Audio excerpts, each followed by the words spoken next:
I don't feel good about myself, and I don't feel good in general. I have had 6 puffs of a cigarette that Stugotz chimney smokes every morning. It's a gateway drug, Dan. Well, I don't feel well. Me and Mike and Stugotz just had one of the saddest big celebrations in the history of fun in Miami. A victory cigarette. I mean, in the parking garage. Vigorette. Where I saw a whole bunch of stubbed out cigarettes in some sand by a door. Mike Ryan had the story and was in front on the story of the biggest athlete in sports coming to Miami in a way that would not and could not be a surprise to anyone who has listened to the show. And now, an owner I've laughed at, a Cuban gas bag that I have laughed at, has secured a multi-billion-dollar piece of property and sports rights, has basically Cuban talked his way into the game after not being able to afford seems like he had the last laugh. The Marlins. He is now going to have a real estate deal, and he's going to be just a typically Miami owner. He's going to be loud and outspoken because he got Messi. That's right. We did it. We all did it, Dan, collectively. I have done some reporting in the segment since all the news from reputable sources. I know the origin of the reports coming out in Argentina. I do trust them. But it should be noted, according to my sources, Messi has not informed Inter Miami of his final decision. That is not uncommon in these types of situations. Messi probably wants to control the messaging. I know that Inter Miami and MLS have prepared for Messi to go rogue and announce himself. They've prepared for all sorts of scenarios. But I will tell you, Inter Miami are feeling very good at this moment. The Athletic reported earlier, I think yesterday, that Saudi Arabia was out and that the decision was coming down to Inter Miami and Barcelona. Now, while there are some reports that say that La Liga has approved of Messi's plan, that being said and it being reality are two different things. The reality of the situation is the financials are very hard for Barcelona right now. And if La Liga were to bend the rules for Barcelona in this instance, everyone would know. And it would really piss off Real Madrid amongst others. Now, why on one end of the ocean can a league bend all its rules to accommodate one star, and on the other side, Barcelona has all these restrictions, mainly because Barcelona has stepped into it many, many times, but also they are bound by financial fair play, where in the United States, MLS really doesn't have to care if the Colorado Rapids have a problem with Lionel Messi coming to the league and the league just making rules up on the fly to accommodate. No, he's going to be the hood ornament on the league. He's going to be what Pele was trying to do with American soccer with the Cosmos. This is not Pele. This is a player that's going to win the Ballon d'Or. He is going to be named the best player on the planet. This is a player that we saw a few months ago was in his prime, lifting the most prestigious trophy in all of soccer. So while everyone is feeling really good right now, while there are reporters saying it's a done deal, just know that Inter Miami have not been informed just yet. But we're feeling really good. Premature heaters? No. I don't think it's premature heaters. If Saudi is out, which I do believe them to be out right now, and I've heard from other sources that are more plugged into the Saudi Arabian side, I'm not. I'm plugged into the inner side, that they were kind of resigned to the fact that they were out. And this comes down to a Miami-Barcelona thing. I just don't see how Barcelona can do it. But all my sources are feeling really good right now, and it would appear that Inter Miami have secured the rights to the world's best footballer. Stugotz, I am looking forward, among many things here, not just watching him play or seeing soccer catch in Miami as I've been waiting for many, many years. Mm-hmm. I am looking forward to finding out what Saudi Arabia was offering that he turned down. I can tell you the reports of it being close to $1 billion were not inaccurate. A year. What? Yeah, they were not inaccurate. And also some additional reporting, if and when Lionel Messi does indeed decide to come to the United States and play for Inter Miami, do not be surprised if Cristiano Ronaldo comes to MLS the following season. Ronaldo has been making calls to MLS clubs since he got to Saudi Arabia. What about Zlatan coming back? Zlatan retiring. Retired, Did you see the signs of God bye Zlatan, he told visiting supporters that, "Shut up, stop booing. Right now, me retiring is the biggest moment of your year."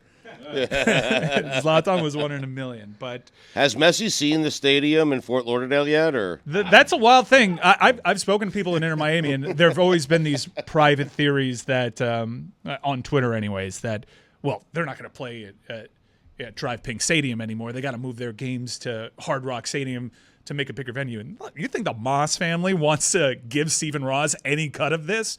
No, you'll be playing at Drive Pink Stadium. Before we go any further, though, another reason that I'm not feeling great is Amin is here, but you'd have no evidence of it over the first 2 hours of the show. Billy, what are you doing? Just talking to Stugotz. yeah.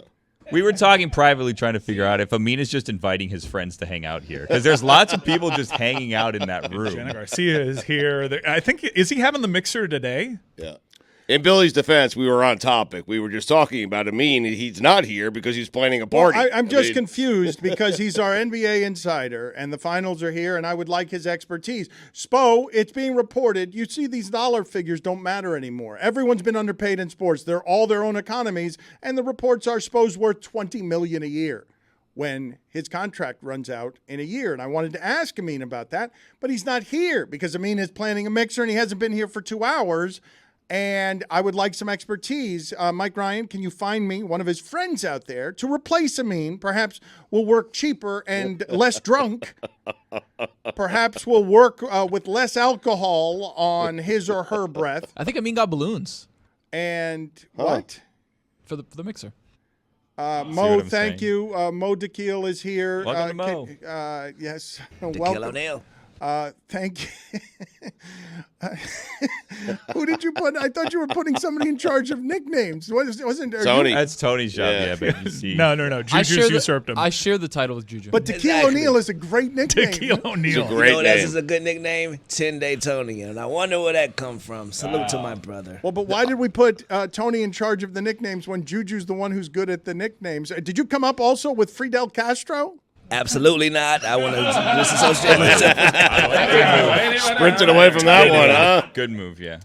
Mo, the report that, and thank you for being with us. I hope that you can replace Amin on our show forever as the sober correspondent who gives us good basketball analysis.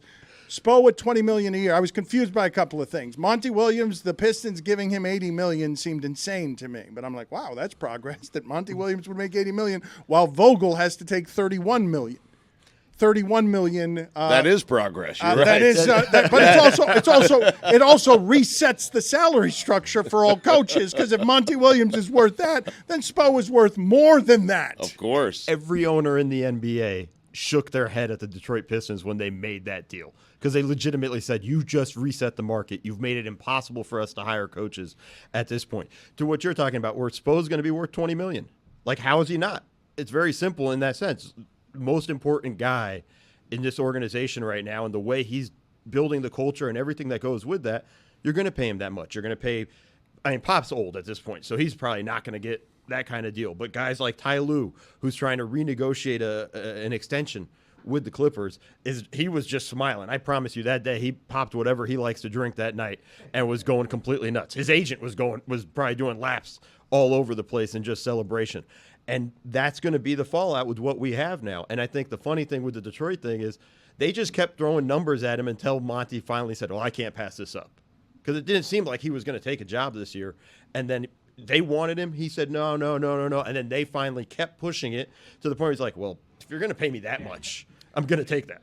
Stugotz, think about the absurdity of what we're talking about. Vogel's a champion. I know. Recently. I know. I mean, a champion with LeBron and Anthony Davis. Okay, Monty Williams is not a champion with anybody. No.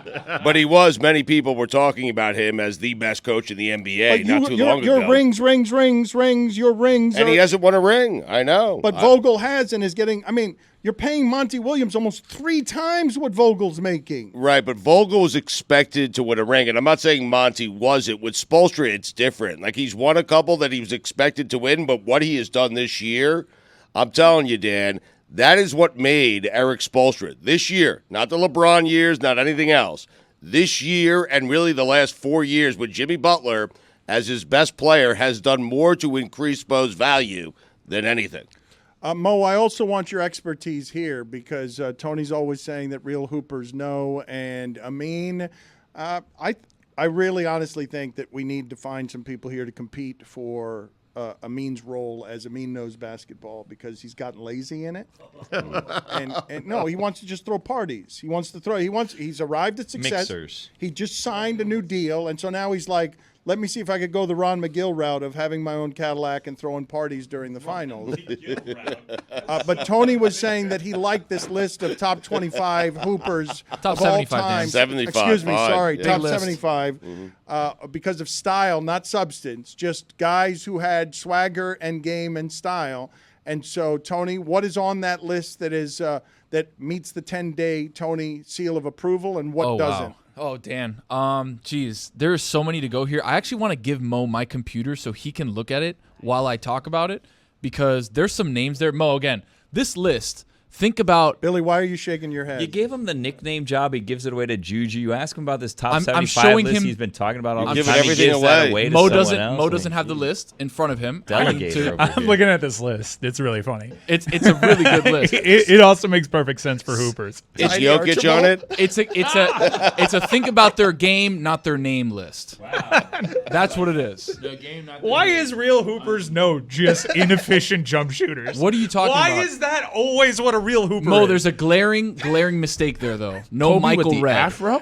Yeah, no Michael Redd. Michael Dude, Redd needed to be in You there. cannot have a top 75 list of anything in basketball if Monte Ellis is on it. Okay. You cannot. This is crazy. Real Real hoopers hoopers don't know. know. No, they don't. Ball Mike, hogs. you never played basketball. What is that? Oh, boy. What You does don't that know have what to you're do? talking about. Gotcha. What? Monta Ellis was a What- absolute baller. What is Monta that? Ellis was a real hooper. is Long, this? short. He can get you buckets. He could get me buckets that I want as a defense. Oh my God! But- this but guy what I playing find- nerd basketball, Excel spreadsheet over here. This is What'd you get in math, bro? An A? Golden Jesus State Christ. literally got good when I got rid of him. It would be like O.J. Mayo making the list. He's on that list. Get out of here! OJ's on the list. So is Brandon Jennings, BJ. But, Never played the game. Absolute Skip. hooper. it has Kobe with the afro. So Yeah. when I guess he shaved the Just afro, Kobe not afro. a hooper anymore. MJ with the chain. When Wow. he takes the chain off, With the not chain. a hooper. This is amazing. Long shorts Curry, unbelievable in that sense. Like this is a phenomenal list. Thank just you. in the pure silliness of everything that they have with that. Terrell Brandon's on here. Yeah, come Again, on. there's things that I would take out. I probably would have put Michael Redd instead. I mean, that's just wild. Here, I mean, Nick Van Exel, yes, Nick the definitely, Quick. definitely belongs. Mark Price is on here. Again, I didn't make the list. This is What length were his shorts? not long enough to be on the list. Not long enough. Very simple with everything that they have.